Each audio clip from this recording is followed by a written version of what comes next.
káàbọ̀ sórí ìkànnì wa Ìfọwọ́balẹ̀ fún dáadáa fídíò tó ṣó lẹ́gbẹ̀ẹ́ wa ṣì máa play fún inú fídíò tí ẹ wo lẹ́gbẹ̀ẹ́ wa ẹ wò ó tún pẹ́ẹ́pẹ́ àṣẹ tẹ bá ń gbà ṣe pẹ́ẹ́pẹ́ rẹ̀ òun lọ tún nínú fídíò ẹ wò ẹ wà kó kẹ́ fìdílé àbí kẹ́ fìdílé nǹkan kẹ́ máa bá a ká lọ bá ṣe lọ nínú pẹ́rẹ́pẹ́rẹ́ ìròyìn tó tú ẹ wò ó láì fòpá pọ́lọ̀pọ́lọ̀ pé jò ẹ bá ṣe ń darapọ̀ mọ́ kọ́ni ẹ bá wa subscribe like comment kẹ́ share ẹ lè máa jẹ́ ráǹfààní content nígbàkúgbà lóòrèkóòrè tá bá fi tẹ̀lé máa fi ṣọgbọ́n ìmọ̀ àti òye ẹ wò ó ya fídíò náà rèé ẹ̀ka ṣùgbọ́n abẹ́ ń kó.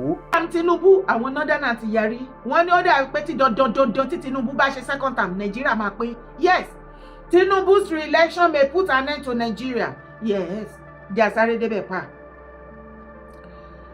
Baba Ahmed said the country is facing one of its most difficult periods marked by widespread insecurity, deepening poverty, and growing division among citizens. He described the government as disconnected from the reality of ordinary Nigerians, argued that many people now live without hope, particularly young people who lack opportunities and motivation for a better future. According to him, the situation has created a fragile environment where distrust and tension continue to rise, with communities increasingly divided along different lines. He stressed the need for a decisive political shift in 2027 to halt what he characterized as a dangerous downward trend. He said, "We have never been in a worse situation more than we are now. We have a government that is too removed from the people. They don't really understand the state in which Nigerians live. We are living with the highest level of insecurity that we have ever lived with. Poverty levels are unprecedented. Young people have no hope. There is nothing to inspire them to be good citizens and to grow up in a country that does not care for them to be productive adults. We are fighting each other. We are hating each other. The country is more divided now than it has ever been, and it is very important that we put an end to this drift in 2027. As I said before, another time for the same administration may just put an end to this country." Abẹ́yìn ò máa gbọ́ nǹkan tí àwọn northerners sọ bí ni. All of a sudden, àwọn northerners kàn dédé jí lójú oorun ni. Wọ́n rí pé there is a need fún Nigerian citizens láti enjoy country wọn, láti benefit from the goodness that is coming from Nigeria as a country. All of a sudden, àwọn northerners kàn dédé jí ni wípé ó yẹ ká fún àwọn youth ní future. We should lay a good example for them. We should give them a better life and better future so that they can be a better future and better leader tomorrow. All of a sudden, ẹ jọ̀ọ́ ṣé àwọn northerners sùn tẹ́lẹ̀ kí tó wá ṣe analysis dáadáa lórí ọ̀rọ̀ yìí kọ́kọ́ tẹ̀lé mi wá gbọ́ fídíò yìí Allah máa pín mi sẹ́. The plan. That is what is happening in Nigeria as I speak. And it is going to affect these old people who think they are wise at the end of the day, except they wake up and be deliberate to sit on a round table with a white man face to face and tell them their demands in favor of our people. So, if there is any honest approach to use to solve this problem, is to first of all delete their handwriting, which is that signature they have upon us, that amalgamation they did, everything they did should be dissolved. Through what? Then we divide. We divide. We divide. Everybody go to your region and manage your region so that you do your fresh negotiation with any white people that want to come and do anything with your place. And funny enough, all the parts of Nigeria have abundance of mineral resources that can fund a new country. No, Igbo is not going to miss Hausa if Nigeria divide. Hausa is not going to miss Igbo. Yoruba, everybody get business prospect, middle belt. So why not we divide peacefully instead of staying together in chaos? These people don't know the plan of the West. If you take a look at Jos, for instance, anytime I see the insecurity in Jos and why the people of Jos can never be at peace, it is not even because of religion. There is a deliberate attempt by conspiracy from the West to wipe out people from Jos and take over that place. The Western people want to come and settle in Nigeria the way they settled in South Africa. It is their dream. So, the most friendly place that they can settle in the whole of West Africa that have a conducive weather condition for them to come and settle is Jos. So, there won't be peace. There won't be peace in that place. And it might look funny to you. That city in South Africa that is being occupied by white people today, there was a time the black people living there never believed that white people could come and take over the whole of the city. That is how it always looks. You will never believe that people can be evacuated, but it can. It can.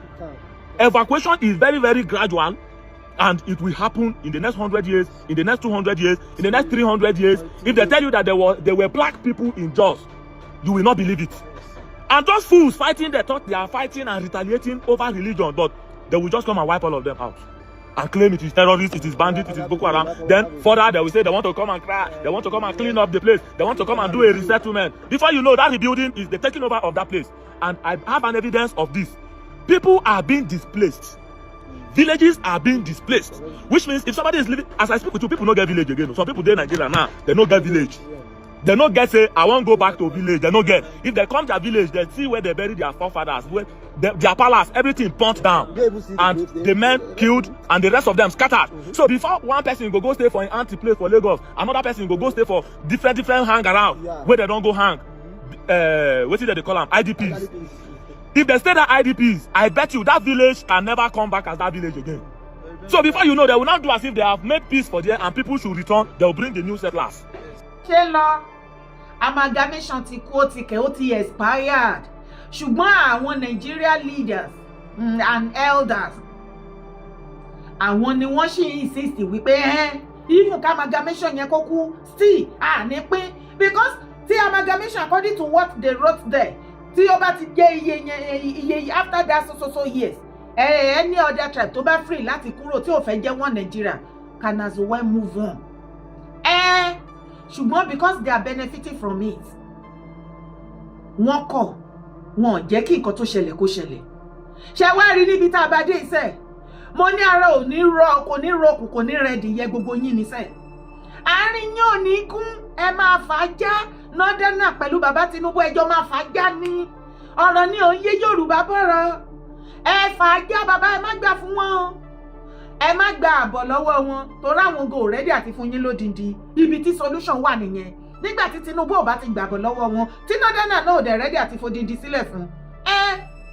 Bàbá, ẹ mọ nǹkan tí everybody ń dúró dè, do the needful. Ṣùgbọ́n kọ́ má dàbẹ́ ni wípé mèsì ọ̀rọ̀, kì í ṣọmọ lọ́lé lọ gbé sí wa. Òun la ṣe máa dá sí ọ̀rọ̀ tí bàbá Ahmed Sombi. Ó ní government has disconnected from reality of ordinary Nigerians, arguing that many people now live without hope. Was there any hope in Nigeria before? Ṣé Nigeria fún Nigeria as a country, ṣé fún Nigeria citizen ní hope ni? Tẹ́lẹ̀ nígbà táwa ìkéré lè máa sọ wípé àwa ní ògo ọjọ́ ọ̀la. Ìjọ́ wo lẹ tún gbọ́ lẹ́nu àwọn leaders in Nigeria yìí pé we are the future of tomorrow? Níbo?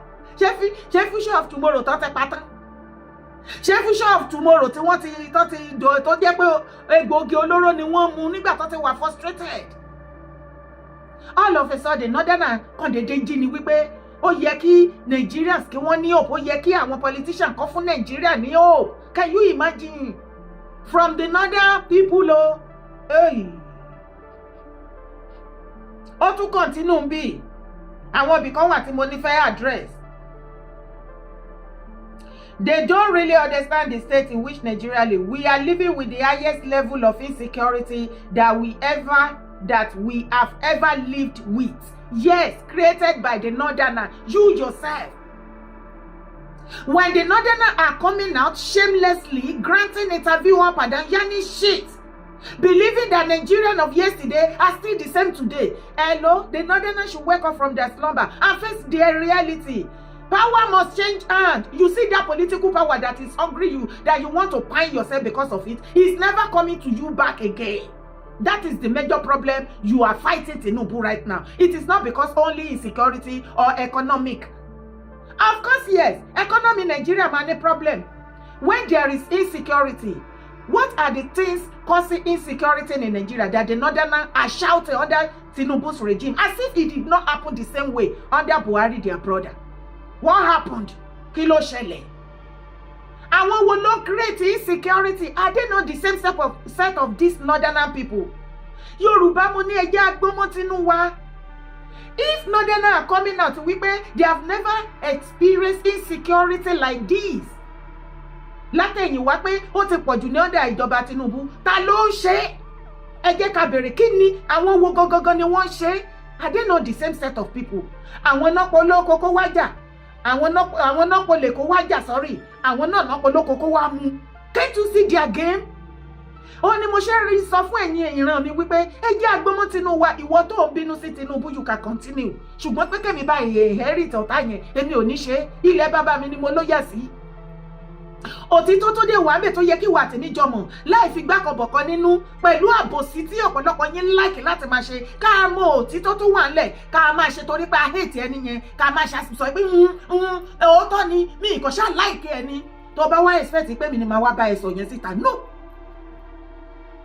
The Northerners are shamelessly crying every interview today. Insecurity has never been this loud in any other government before. Ṣebẹ́yìn náà lẹ́ ń practice insecurity. Who are the people? Ṣé Southerners ló ń cause insecurity ni? No! Who are the people causing insecurity? Buying other Nigerians, both in the northern part and the southern part of Nigeria. Are they not the same Northerners? You see how shameless they are. Tó bá ń sọ̀rọ̀ nípa insecurity in Nigeria, ṣé ó yẹ ká rí ẹyọ èèyàn kan báyìí ní north tó máa lóun fẹ́ dá sí, tó fẹ́ gbẹnu sí, tóun fẹ́ ganu sí? Because iṣẹ́ owó wọn ni. Wọ́n dẹ̀ ń wọ́nu gbogbo gọ́fìmẹ̀ntì tó bá débẹ̀, every president tó bá débẹ̀ wípé èèwọ̀ ni o, àwọn northern freedom fighter, àwọn terrorists, wọn ò gbúdọ̀ tọ́ọ̀ṣì wọn regardless of any kind of wàhálà tí wọ́n bá wọn kọ́ fà. Ọba àpárá odidi state kan run gọ́ọ̀mẹ̀ntì Nàìjíríà ò gbúdọ̀ fọwọ́ kàn wọ́n. Yet they are still the same set of people coming out shouting insecurity o, insecurity o. Jọ Yorùbá ò sì gbọ́mọ́ tinú ẹ̀. Ìjọ wo gan ló fẹ́ bọ́ lọ́wọ́ àwọn Northerners? Wọ́n ọlọ́pọlọ jù wọ́n lọ, tó bá dúró tó dúró déèyàn jù wọ́n lọ in everything. Ṣùgbọ́n ọpọlọ ẹ̀ wọ́n ti brainwash ọpọlọ ẹ̀ torí o ti like ọ̀tẹ̀ àtàbòsí jù. Ó tún ní àwọn ibìkan tí wọ́n mention tí mo fẹ́ ka dé pa. Ó ní young people have no hope. Ẹjọ́ ọdún wo ni Northerners bẹ̀rẹ̀ sí ní care fún àwọn young people ní Nigeria? Yes! Ọdún wo ni northern leaders and elders bẹ̀rẹ̀ sí ní care nípa Nigeria youth o, they supposed to have hope o, so that they can be a better leader tomorrow. The same northern leaders and elders tí wà tèmi jọmọ iṣẹ́ ọwọ́ wọn, are they not the same then?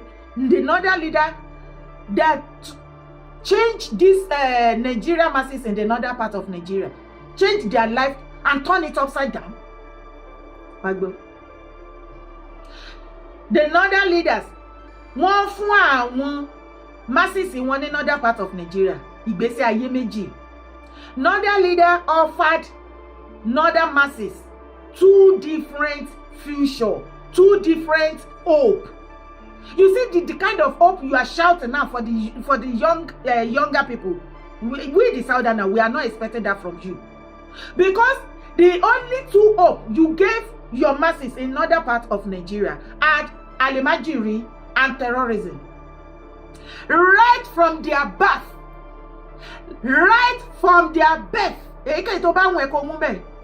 from day zero, northern leader want to brainwash àwọn òbí wọn débi wípé from day zero of those children bó bá ṣe bí wọn báyìí wọ́n gbégbá alimajiri ni straight. Tí wọ́n bá wá dàgbà tó lọ síbi iye èjì kékeré tó ti ń rìn bíi 3, 4, 5 years, wọ́n tí wọ́n sì gbòòrò àtọkùnrin àtobìnrin, wọ́n gbékélé wọn lọ́wọ́ different colour, one people different colour. Kí ló máa ń rí wọn? Every part of Nigeria alimajiri ni. Àṣírí ààbò bàbí àlá, àṣírí ààbò bàbí àlá. Ọmọ Yorùbá wo lẹ rí tó ṣe àṣírí ààbò bàbí àlá? Ọmọ Yíbò wo àtijọ́ wo lẹ rí tó ṣe àṣírí ààbò bàbí àlá? The Fulanis, the Northerners. You see all those little children tó ń rí yẹn tó ń fi tọrọ bára káàkiri, instrument náà tún jẹ́ fún wọn, fún àwọn leaders tó ń pariwo yìí o, hope fún youth o. Torí gbogbo ibi tí ìwọ gan tó jọmọ Yorùbá nílẹ̀ bàbá ẹ̀ tó mọ̀, àwọn ọmọ kékèké oníbàárà yìí wọ́n mọ̀ bẹ̀.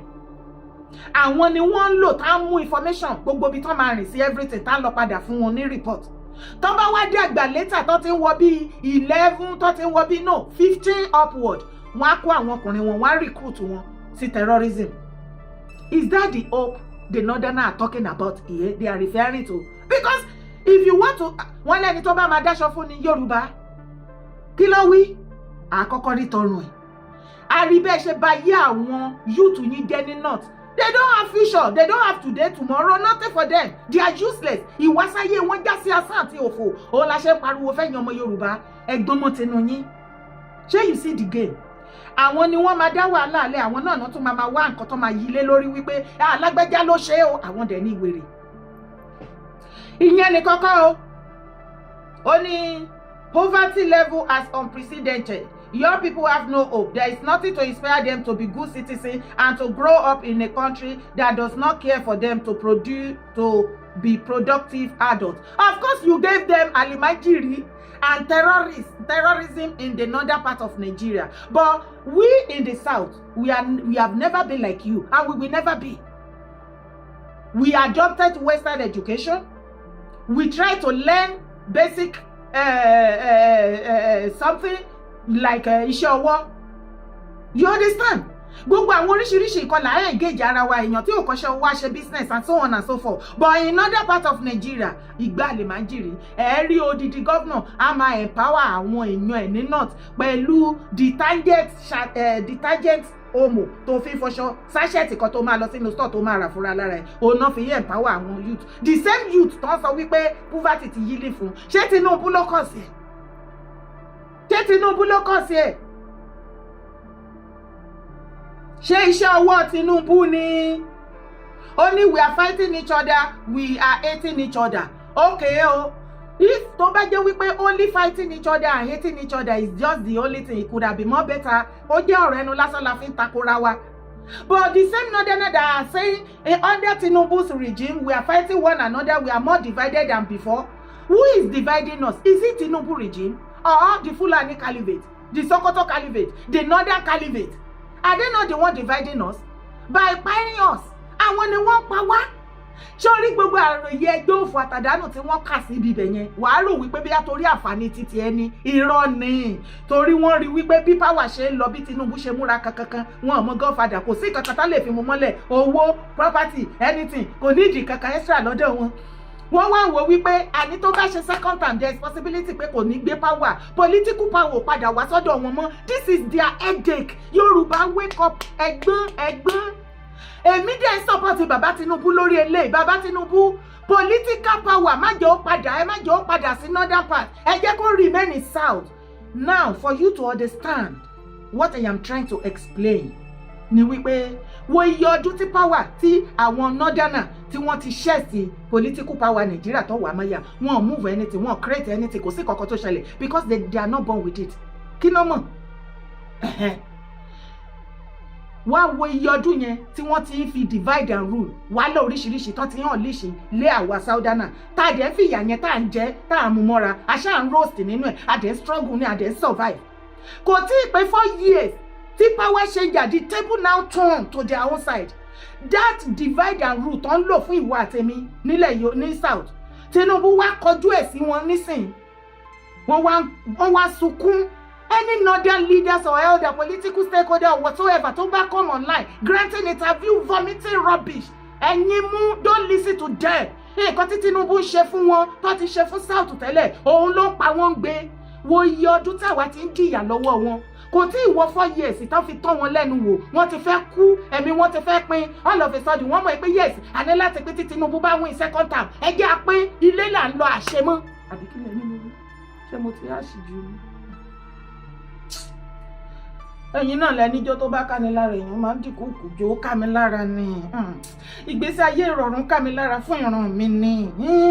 Má bínú, ó ti bínú. Ok, jẹ́ àtẹ̀síwájú, wá wo fídíò. Ọlọ́run ọjọ́ bíbẹ̀, ọlọ́run jáde pẹ́ o. Ọlọ́run wọ́n dà yín láàmú. Mọ́ fẹ́ dà yín láàmú. Ọlọ́run bá gbogbo lẹ́yìn balẹ̀ yín lọ́wọ́. Afẹ́ o, akọ̀, ó gbélé yín lọ́wọ́. Kábíyèsí wọlé bá ṣàdúrà fún yín. Ẹ pẹ́ láyé. Ẹ lálàáfíà. Wọ́n à ní gbé yín kiri. Kábíyèsí ọ̀gbádùn kò ní ṣẹlẹ̀ sí. Lójoojúmọ́ ọlọ́run mọ̀ fún lálàáfíà. Ọlọ́run ò wá ṣe lórí oṣù kẹrin jọba. Ẹ ti rí iṣẹ́, ti rí jẹ, ti rí mẹ, ti rí náà, ti rí lò. Ọlọ́run tó á gbé àyè lé lọ́wọ́. Ẹ wá wo etí ẹ̀ lẹ́nu. kábíyèsí o, mo kí bàbá wa Ọ̀jájá àfìdí ọ̀tẹ̀jálẹ̀ orúkọ làpọ̀ba aládé kẹ́sì ọba kó jẹ kó pẹ́pẹ́pẹ́. Mo tara yín kí gbogbo ọba tó kù ní gbogbo ilẹ̀ Yorùbá àtàwọn baálẹ̀ àti gbogbo olóyè pátápátá ilẹ̀ Yorùbá gbé wa kò ní gbọ̀dọ̀lẹ̀. Ṣé rí àkíyèsí ni mo fẹ́ pè yín sí, nǹkan tí mo pè yín sí nínú fídíò yìí àkíyèsí ni. Má drop kọ́mẹ́ǹtì sábẹ́ fídíò mi. Dára ó tún ti bẹ̀rẹ̀, dára ó tún ẹ̀yin tẹ́ bá ti ń kọ kíní yẹn, dára ó tún ti bẹ̀rẹ̀. Ẹ̀yin gangan lè ṣù, ẹ̀yin gangan làdánwò. Torí tá bá ń rí àwọn traces kan tó lè dá wàhálà lẹ̀, tá bá tètè lè pariwo ká kó ẹ̀ṣẹ̀ ju wípé kẹ́ máa dọwọ́ bò títí tí kò máa fẹ̀, kó máa gbè, kó gbẹ̀rẹ̀ gẹ̀jigẹ̀. Ẹ̀ẹ̀kan náà tó bá máa explode, many things ló máa bàjẹ́. Their responsibility kò má sí àtúnṣe mọ́. Lẹ́nu ọjọ́ mẹ́ta yìí, a rí tí bàbá Aláàfin Ọ̀wádé lọ sí Jẹ́bà àti Ṣèṣà, tí àwọn elite kan dẹ̀ kóra wọn jọ nílọrin tó ní wáì tí bàbá Aláàfin ṣe máa lọ fíṣítì àwọn ọbẹ̀ yẹn láì kọ́kọ́ wá gbàṣẹ lọ́dọ̀ Emir Ìlọrin. Èmi mo wà lára àwọn tí mo sọ wípé àrífín lélẹ̀ ìnà ipò wo ni Emir Ìlọrin wà tó supasíìdì ti Aláàfin of Ọ̀yọ́. Rádaràdá gbogbo eléyìí náà ní ìkíní kẹ́ lè má mọ̀ wípé àwọn pípù yìí, àwọn Fúlàní Ìlọrin èṣù gbénú wọn ògiri, wọ́n mọ̀ wípé ògiri ẹ̀yìn àgbàgbà ilẹ̀ Yorùbá ti lanu, wọ́n ti sọra wọn dálágbà, wọ́n fẹ́ penetrate pẹ̀lú gbogbo bí géèmù yẹn ṣe ń lọ. Ókè bàbá Ọ̀nìrìṣà wọ́n ní wọ́n ṣe program kan ní Kwara ńbẹ̀, bàbá ṣáà lọ, ẹ̀rí bí wọ́n ṣe ń gbàdúrà fún bàbá Ọ̀ọ̀ni, àdúrà yín á gbà lórí wọn. Ẹ bá finúfíndọ̀ ṣe é, ṣùgbọ́n tẹ́ bá lísì sí àdúrà yẹn ṣé ẹ rí songs of ọ̀tẹ̀ ń bẹ̀? Torí nǹkan tí ẹ̀mí Ọlọ́run pè mí sí àkíyèsí nìyẹn. Èmi ń rí ọ̀rọ̀ bí ọ̀tẹ̀ ní àárín àdúrà yẹn. Ọlọ́run ti gbé gbogbo ilẹ̀ Yorùbá fún yín, àwọn gbà fún yín, torí wọ́n mọ̀ pé ìfàǹfà wà láàrin Ọ̀ọ̀ni àti bàbá wa Ọ̀wádé Aláàfin. Ẹ̀yin ló lórí ọba, wọ́n ti gbà, wọ́n ti mọ̀. Mi ò sọ wípé bàbá Ọ̀ọ̀ni kọ́ ló lórí ọba o, mi ò sọ wípé Ọlọ́run wọn ò nílẹ̀ kó ilẹ̀ Yorùbá lé wọn lọ́wọ́ o. Ṣùgbọ́n fún àwọn tí wọ́n ọgbọ́n yé, tí ìmọ̀ yé, ǹjẹ́ ó yẹ kí irú èdè báyìí kó máa jáde nínú àdúrà àbí láti máa sọ ní àsìkò tí ẹ mọ̀ wípé láàrin àwọn ọba méjèèjì yẹn ìfàǹfà wà bẹ́ẹ̀. Ẹ̀yin kan lẹ̀ ń try láti yẹ̀yẹ́ Ọ̀wádé, Aláàfin Ọ̀wádé wípé wọn wá gbàṣẹ lọ́dọ̀ Emir. Ẹ̀yin kan náà lẹ̀ sọ wípé ẹ gbà fún Ọ̀ọ̀ni, àwọn lọ́lọ́run kólẹ̀ Yorùbá lé lọ́wọ́, àwọn ni olórí adé àbí ibo lórí ọba náà dẹ̀ pé kinní kan. Ẹ dẹ̀ mọ̀ wípé kinní yẹn ń dá wàhálà lẹ̀. Àkíyèsí yẹn ni mò ń try láti sọ. Ibo ni mo wá ń lọ bẹ́ẹ̀ gẹ́gẹ́ bí ẹ̀mí Ọlọ́run ṣe sọ fún mi pé kí n ṣàlàyé fún wa. Ká gbọ́mọ́ tinú wa. Ẹ má jẹ́ kí history burúkú tún ṣẹlẹ̀ lẹ́lẹ́ẹ̀kejì. Ṣé kìí ṣe wípé àwọn Fúlàní Ìlọrin gangan ni wọ́n ń dá wàhálà burúkú lẹ̀ láàrin àwọn àgbààgbà ilẹ̀ Yorùbá? Ṣé kìí ṣe wípé Ìlọrin tún ti fẹ́ gbàbọ̀dé, wọ́n fẹ́ tiná bọ ilẹ̀ Yorùbá bí wọ́n ṣe ṣe títí lórí ọ̀rọ̀ Àfọ̀njá tí gbogbo ẹ̀ dojúrú lẹ́ni tó bá máa grant interview tó bá nírọ́ ni? Àìmọye ìgbà tí wọ́n bá ń ṣe bí yá ilé yá bí nǹkan kan tó bá lọ yídì tó bá ń ṣe interview, àìmọye fídíò ni máa come across online tí àwọn ọmọ Fúlàní á máa sọ Yorùbá ẹnu wọn dùn ju títí àti tèmi lọ. Wọ́n á dẹ̀ jẹ́ kó máa yé wa wípé àwọn kì í ṣe Yorùbá, wọ́n sọ Yorùbá ni, àwọn ò dẹ̀ lè jẹ́ Yorùbá láíláí, Fúlàní làwọn tó ti claim Ìlọrin. Ọ̀pọ̀lọpọ̀ míì sọ pé gbogbo wọn àwọn ọmọ ojúlówó ọmọ Yorùbá tó wà ní Ìlọrin, tẹ́ bá close mọ́ ọ̀pọ̀lọpọ̀ wọn, wọ́n ti ń hùwà, wọ́n ti ṣe wọn, àwọn náà ti fẹ́ máa ṣe bí Fúlàní, wọ́n ti ń múra bí Fúlàní. Afẹ́ lè má dá ìyàtọ̀ mọ́ láàrin wọn mọ́. Ṣé kìí ṣe wípé àwọn pípù yìí àwọn ni wọ́n á pe olè kó wájà, àwọn náà polóko kó wá? Ṣé kò ń ṣe pé ògiri wa máa lanu kalẹ̀ báyìí tálàgbé àwọn Ìlọrin á tún padà wọlé Fúlàní Ìlọrin? Torí nǹkan tí mo sáyẹ̀nsì inú kìíní ìlélẹ̀, wọ́n mọ̀ pé áwọ̀ wà láàrin bàbá Aláàfin àti Ọ̀ọ̀ni. Why this statement, for God's sake? Why? Ìkejì tí ẹ̀mí Ọlọ́run sọ fún mi wípé kí n sọ fún àwa ọmọ Kwara òun ni wípé eléyìí tí gbogbo wa fi ń pariwo kiri wípé Tinubu àsìkò Tinubu ní security pọ̀ jù, ni wọ́n pa yín lọ, ni wọ́n ṣe. Ẹ̀mí Ọlọ́run ní kí n sọ fún wa wípé ariwo kọ́ ni music o, àsìkò ariwo kọ́ òun ni àwa Kwara tá a wà lásìkò yìí. Ẹ̀mí Ọlọ́run ní kí n sọ fún wa wípé àsìkò tá a máa foríkorí, tí ẹ máa unite, kí ẹ wá solution láti ṣe kí ni, kẹ́ defend ara yín, ẹ defend ẹ̀mí yín. Solution, àsìkò solution lélẹ̀, kì í ṣe àsìkò láti máa condemn àbí láti máa wá àṣìṣe èta ló dá sílẹ̀, ìwọ ló dá sílẹ̀, ìwọ ló jẹ́ kékun wọlé, ìwọ ló tilẹ̀kùn, ìwọ ló tì sí kànga, ìwọ ló fokùn wá, ìwọ ló sokùn mókè. Ẹni Ọlọ́run ní àsìkò yìí kọ́ ni gbogbo ìyẹn pé ṣé a ò mọ̀ wípé inú ogun lẹ wà nínú Kwara ni àti gbogbo ilẹ̀ Yorùbá gan. Wọ́n ní èyí tá a fi ń mú ẹnẹ́jì lọ ní gbogbo ọ̀nà tẹ́ fi ń pariwo kiri ìjọba Tinubu ni o wọ́n ti pa yín tán ṣe protect ara yín ṣe pariwo kẹ́ mú ẹnẹ́jì yẹn kẹ́ fi wá solution bẹ́ẹ̀ ṣe máa dóòlà ẹ̀mí ara yín because ṣe mo iye villages tó ti empty dìrùn. Orúkọ tèmi ò yí padà, Ìyèdára Kòwé ni mò ń jẹ́ kókókó, orúkọ mi ò yí padà ní mo sọ akéde Oòduà wà. Má gbàgbé láti bá mi like fídíò yìí, má sì gbàgbé láti ṣe kí ni drop comment ẹ, bá mi share. God bless you as you do so.